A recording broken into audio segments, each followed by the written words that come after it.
Барлықтарыңызға сәлем. Бүгін сіздермен келесі жаңа рецептіміз. Бұл кереметтей хош иісті дәмді кабачкадан икра жасайтын боламыз. Яғни қазақша кәді деп атаймыз, я. Қараңыздар, міне осындай қоюлықта өте дәмді болып шығады. Bir жасап көріңіздер.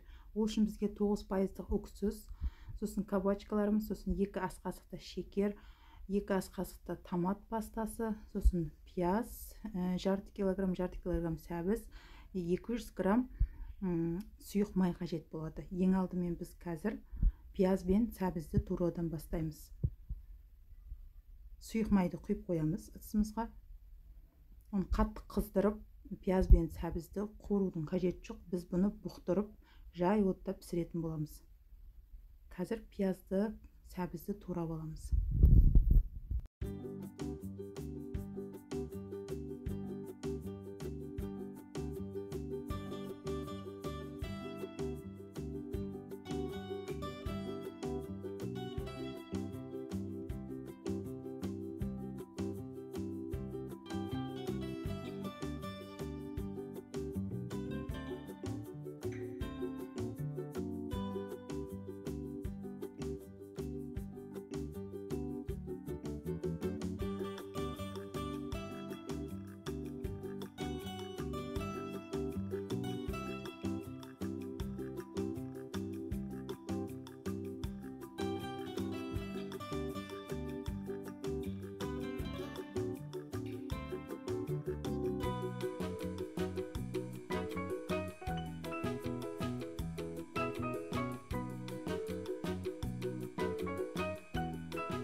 Міне осылай формада турап алдым.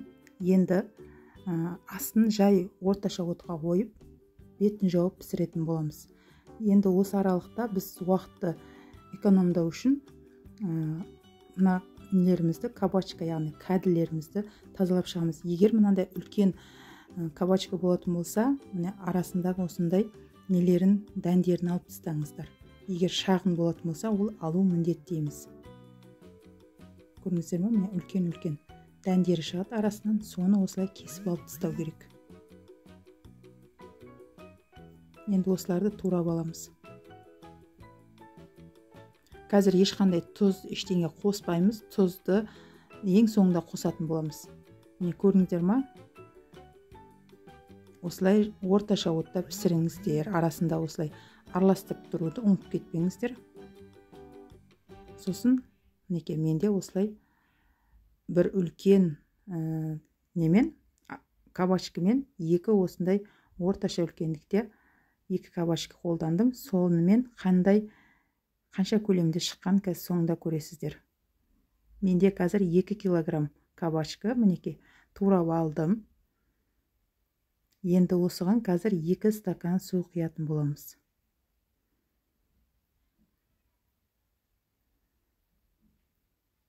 Міне судың көлемін қарап алыңыздар. Мінекей қараңыздар. Түбіне жартысына келіп тұр. Бетіне шығып тұрған жоқ су. Міне осылайша енді осыны газға қоямыз. Газға қойып, бетін жауып қоям, тез қайнап шығу үшін. Міне асты жоғары оттан осылай бір қайнатып аласыздар да, сосын баяу отқа қойып, тағы да бетін жауып, бір 10 минутқа қалдырамыз. Міне 10 минут уақыт өтті, көрдіңіздер ма?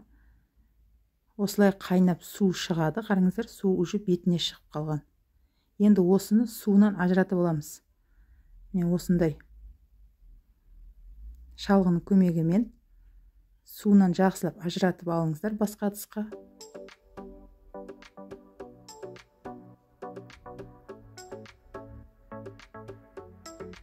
Енді суынан ажыратып алған кабачкаларымызды саламыз ыдысымызға, сосын бағана пісіріп алған сәбіз бен пиязды саламыз.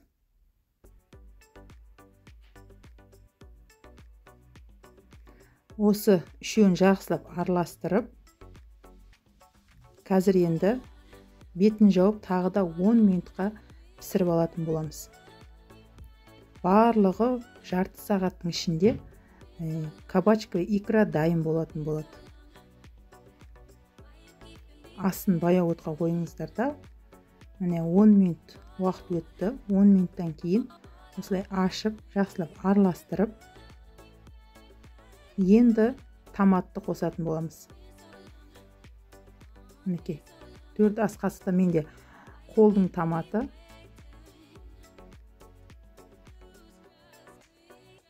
Енді шекер қосамыз. 2 ас қасықта шекер. Сосын бір үлкен ас қасықта тұз қосамыз. Мінекей, қатты толтырмай. Осылай енді жақсылап араластырып,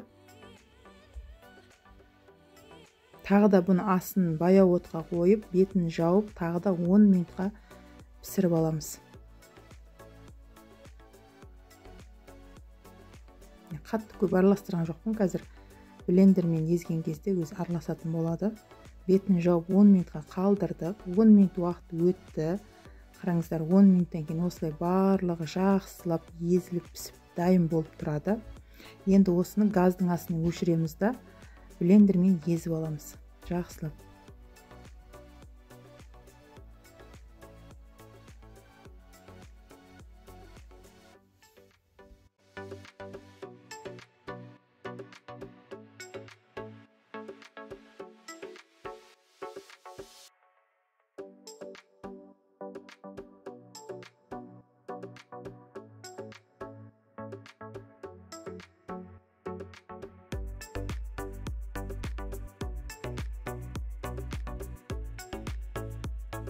Осылайша блендермен езіп алдық. Енді осы аралықта мен банкаларды стерилдеп алдым. Қараңыздар. Енді қазір блендермен езген аралықта қазір суып қалды. 2 ас қасықта 9% уксусты қосамыз. Сірке суын қосып, осылай жақсылап бір араластырып, қазір астын баяу отқа қойып, бетін жауып, бір қайнатып алатын боламыз. Өйткені блендерлеген кезде біраз суып қалды. Банкаға жабардың алдында осылай ыстық болып қайнап шығу керек. Бетін міндетті түрде осылай қақпақпен жабыңыздар. Көрдіңіздер ме? Осылай атқылайтын болады. Енді мінекей, жақсылап ыстық болып қайнап шыққаннан кейін банкаларымызға салып жауып аламыз. Мінекей, дайын, қараңыздар. Оп-оңай, бірақтан өте дәмді болып келеді. Мен өзім осы кабачка мен икраны бірінші рет жасадым, бірақтан бізге қатты ұнады. Сіздер де жасап көріңіздер деп кеңес беремін. Ас болсын. Келесі кездескенше сау болыңыздар.